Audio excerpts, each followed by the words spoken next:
Hey everyone, I'm Tyler. And I'm Alex. Welcome to Unit 9, Haunted Hotel. A recent Netflix documentary is drawing attention to a rundown hotel in Los Angeles called the Cecil, which has a grisly history of murders, suicides, and a lot of other unsavory activities.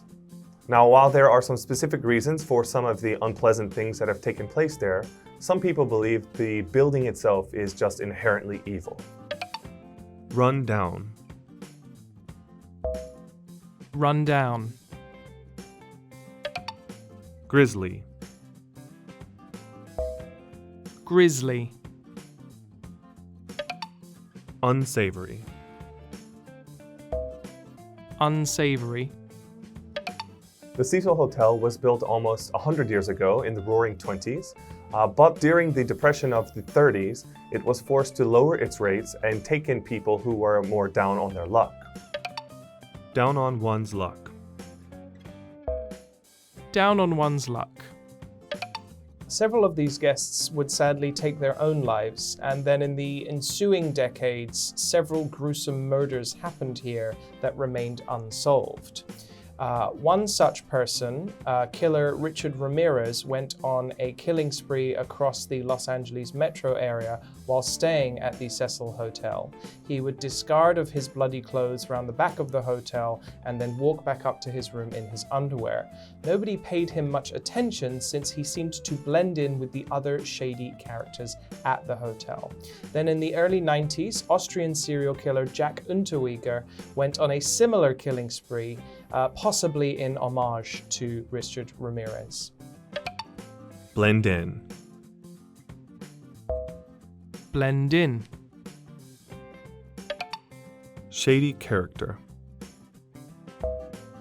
Shady character. What is the scariest place that you've ever had to stay overnight? I can't think of any. I'm not really a ghost person, so I don't really think about, like, oh, this place was scary, that place was scary. Maybe I've stayed in a couple of shady areas.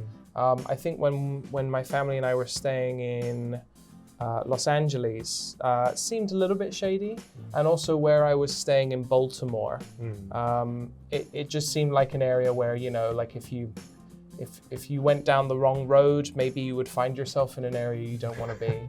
My mother and I took a road trip once up to Boston, and we went through kind of Salem witch trials history and that kind of stuff. On the way out, we stayed at an Airbnb. It was someone's home, a large home, one of those kind of northeastern American homes that has the basement built into like the first floor, and it's like a lot of chopped wood for the winter, you know? So we arrived at maybe 9 or 10 o'clock at night. It was dark, and the Airbnb host had left a note that said they were out for the weekend actually, and they gave a phone number for their neighbors if we needed anything. So we began to unpack our stuff on the first floor in the bedroom, and from the second floor we heard something drop and like a bounce. We knew they had cats, but we had never seen any cats. It was late at night. Kind of spooky house. We heard the noise. My mom and I said, nope, just packed up and literally just left. Wow. We didn't even stay there. So I don't know if it was haunted, but it sure felt like it. That'll do it for this preview of the unit. We'll see you guys back for the review.